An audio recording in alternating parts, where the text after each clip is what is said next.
Pemilu serentak 14 Februari 2024 telah dilaksanakan oleh seluruh rakyat Indonesia.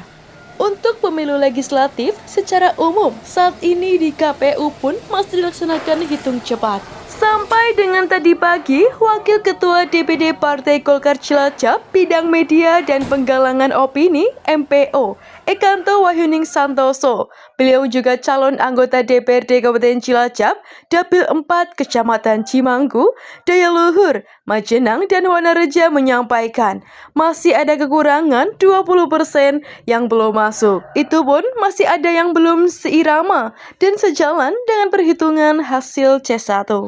DPD Partai Golkar Cilacap menginstruksikan kepada semua pengurus dari desa sampai kecamatan untuk mengawal perhitungan manual di kecamatan-kecamatan sampai dengan nanti di perhitungan di tingkat kabupaten. Jadi, pada prinsipnya akan melihat hasil dan menyimpulkan pada hasil yang sebenarnya. Pada saat nanti sudah ada perhitungan manual, hasil akhir di tingkat Kabupaten Cilacap. Sedangkan berkaitan dengan hasil di beberapa dapil, pihaknya belum bisa menyampaikan secara terbuka karena memang perhitungan belum selesai. Secara nasional kita tahu bahwa ada hitung cepat berkaitan dengan partai politik. Partai Golkar mempunyai hasil yang sangat baik, sehingga diharapkan hasil ini akan bisa berpengaruh di seluruh Indonesia termasuk di Cilacap. Ekanto secara pribadi menyampaikan kepada Bapak Tato Suwarto Pamuji, kepada Puteti Rohatiningsih, dan seluruh teman-teman yang berjuang di tingkat bawah Dapil 4 dari Kecamatan Wanareja, Majenang, dan sekitarnya, sehingga apapun hasilnya, pada hari ini adalah kerjasama sesuai dengan yang diharapkan. Paling tidak, Ekanto bisa menyumbang suara partai. Untuk kebesaran Partai Golkar di Kabupaten Cilacap, terkhusus saya pribadi, mengucapkan banyak terima kasih. Selamat pagi Pak Ekanto. Pagi Mbak. Kasik ini. Iya. Iya. Gimana Pak? Pak, bagaimana hasil dari pemilihan pencalegan, pemilihan legislatif ini Pak? Dengan Pak Ekanto dan di dapilnya dan Golkar. Baik Mbak Nani, terima kasih. Selamat pagi. Jadi pada dasarnya secara umum pemilu legislatif saat ini di KPU pun masih ada hitung cepat, belum selesai. Saya cek sampai dengan tadi pagi masih ada kekurangan 20% ya yang belum masuk. Itu pun saya melihat masih ada yang belum seirama atau sejalan dengan hitungan hasil C1. Nah makanya kami DPD Partai Golkar menginstruksikan semua pengurus dari tingkat desa sampai dengan kecamatan untuk mengawal perhitungan manual di kecamatan-kecamatan sampai dengan nanti ada perhitungan di tingkat kabupaten. Jadi kita pada prinsipnya akan melihat hasil yang sebenarnya, akan menyimpulkan pada hasil sebenarnya pada saat nanti sudah ada penghitungan manual, hasil akhir penghitungan manual di tingkat Kabupaten Cilacap. Sedangkan berkaitan dengan hasil di beberapa dapil, kursi yang kami peroleh juga kami belum bisa menyampaikan secara terbuka karena memang hitungan belum selesai. Namun bayangan-bayangan bagaimana hasil Golkar di pemilu 2024 khususnya di Kabupaten Cilacap kita sudah mempunyai bayangan. Alhamdulillah secara nasional kita tahu bahwa ada hitung cepat berkaitan dengan partai politik. Kita naik ya mempunyai hasil yang sangat baik sehingga diharapkan hasil ini akan bisa berpengaruh di seluruh Indonesia termasuk di Kabupaten Cilacap. Tentang tadi yang ditanyakan Mbak Nani, hasil saya pribadi seperti yang saya sampaikan tadi masih sama, hasil belum selesai, hitung cepat juga belum selesai, apalagi manual, tetap kita tunggu. Walaupun kalau dari hitung cepat saat ini, saya rankingnya agak jauh dibandingkan dengan teman-teman yang lain. Dari 10 kursi yang ada, saya pribadi di ranking 4 sudah memperoleh 2000 suara lebih ya.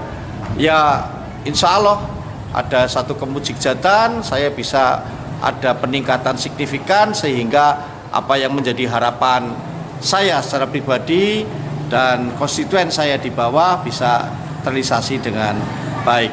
Selain daripada itu, berkaitan dengan hal tersebut, saya pribadi mengucapkan banyak terima kasih kepada Ketua DPD Partai Golkar, kepada Bapak Tato Suharto Pamuji, kepada Ibu Teti Rohatiningsih, dan seluruh teman-teman yang berjuang di bawah, di tingkat bawah di Dapil 4, dari Kecamatan Wanarja, Majenang, dan sekitarnya.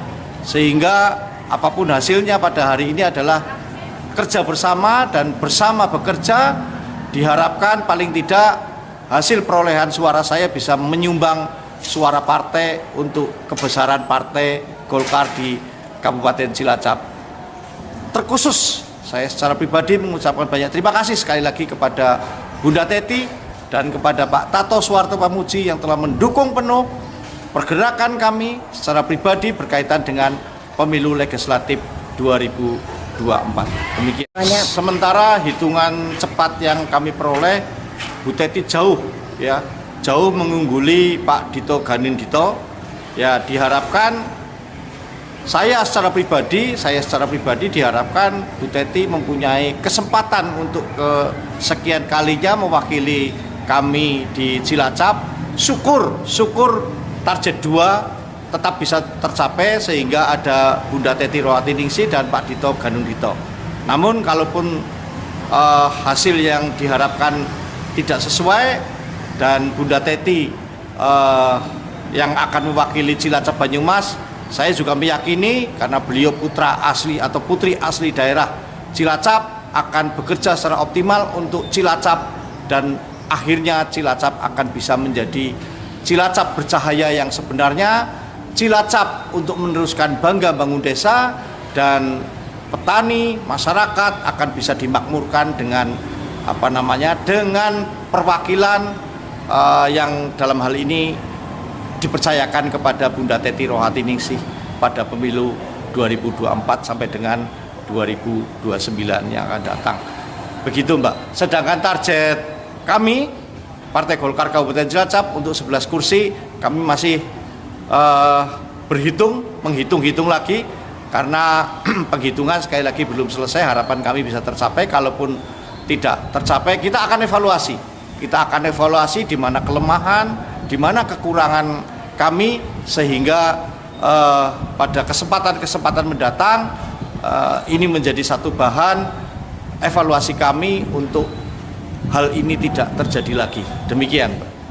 Mas, sedikit lah Pak terkait dengan Capres ini Pak. Capres ini Golkar adalah koalisi pemenangan dari Pak Prabowo ini. Ini diperkirakan secara quick count sudah menang 50% lebih. Masukan dari Pak Ekanto Pak ini Pak. Ya, itu tidak lepas dari hasil kerja nyata daripada koalisi partai, baik itu dari Partai Golkar, Gerindra, dan lain sebagainya, sehingga sebetulnya diharapkan dampak daripada kemenangan Pilpres ini juga bisa berdampak positif terhadap partai-partai pengusung. Namun seperti yang kita lihat bersama, hasil hitung cepat dari KPU masih belum menguntungkan partai-partai pengusung di level Kabupaten Cilacap. Diharapkan dengan sisa penghitungan suara yang masih 20%, hitung cepat dari KPU, 20%-nya itu untuk Golkar, sehingga atau paling tidak 10%-nya untuk Golkar, sehingga Golkar akan bisa tetap berkarya secara optimal, membantu masyarakat secara optimal di wilayah Kabupaten Cilacap ini. Demikian, Pak. Terima kasih Pak atas pembahasan hari ini. Sukses selalu.